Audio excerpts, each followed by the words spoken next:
बिस्मिल्लाहिर्रहमानिर्रहीम अल्हम्दुलिल्लाहि रब्बिल आलमीन वस्सलातु वस्सलामु अला नबील करीमिल अमीन व अला आलिहि व सहबिहि अजमईन अम्मा बाद।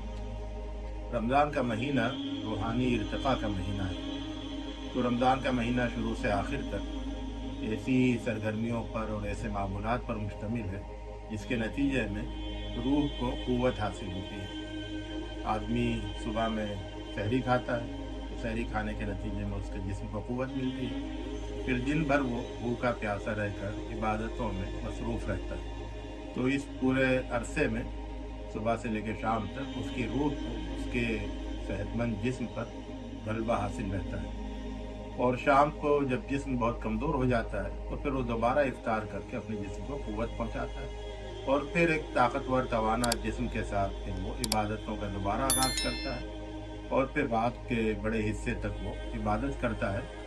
और इस तरह से पूरा दिन गुजरता है और पूरी रात गुजरती है, जिसमें कि एक सेहतमंद जिस्म पर एक तवाना रूह का गलबा रहता है। असल में रूहानी इर्तिक़ा यही है कि जिस्म को लागर नहीं किया जाए, जिस्म को कमज़ोर नहीं किया जाए, बल्कि जिस्म को सेहत और तंदुरुस्ती फराहम की जाए, जिस्म सेहतमंद रहे और सेहतमंद जिस्म के ऊपर रूह का गलबा रहे। आदमी सेहतमंद जिस्म के साथ अल्लाह ताला की ज़्यादा से ज़्यादा इबादत करे और अल्लाह ताला से करीब होने के रास्ते तलाश करे। तो रमज़ान के महीने में अल्लाह ताला से करीब होने के बहुत से रास्ते इंसान के सामने होते हैं। रोज़ा रखना खुद अल्लाह से क़ुर्बत का ज़रिया होता है, अल्लाह ताला की खातिर वो भूखा प्यासा रहता है। फिर रात की नमाज़ें ये अल्लाह ताला से बहुत करीब करती हैं।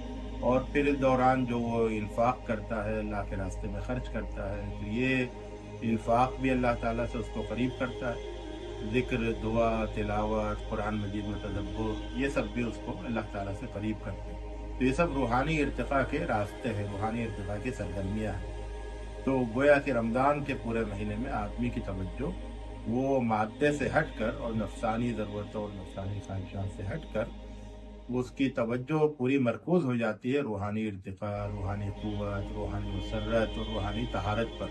तो उसकी रूह को तहारत हासिल होती है, उसकी रूह को क़ुव्वत हासिल होती है, उसकी रूह को मसर्रत हासिल होती है और उसकी रूह को अल्लाह ताला से क़ुर्बत हासिल होती है। तो ये हकीकी मानों में एक रूहानी इर्तिक़ा का गैर मामूली महीना है, जिसमें अल्लाह ताला की तरफ शौक़ बढ़ते बढ़ते बढ़ते इतना बढ़ जाता है कि रमज़ान के आखिरी महीने में आदमी का एतिकाफ़ करने का दिल चाहता है और वो 10 दिन तक मुकम्मल तौर पर अल्लाह के घर में जाकर अल्लाह की तरफ यकसू हो जाता है, दुनिया के सारे मशागिल से हटकर। तो ये रूहानी इर्तिक़ा का एक बहुत ही अहम मौसम है, बहुत ख़ास मौका है, जिसे हमें पूरे तौर पर इस्तेमाल करना चाहिए और उसमें किसी भी तरह की कोताही नहीं करनी चाहिए।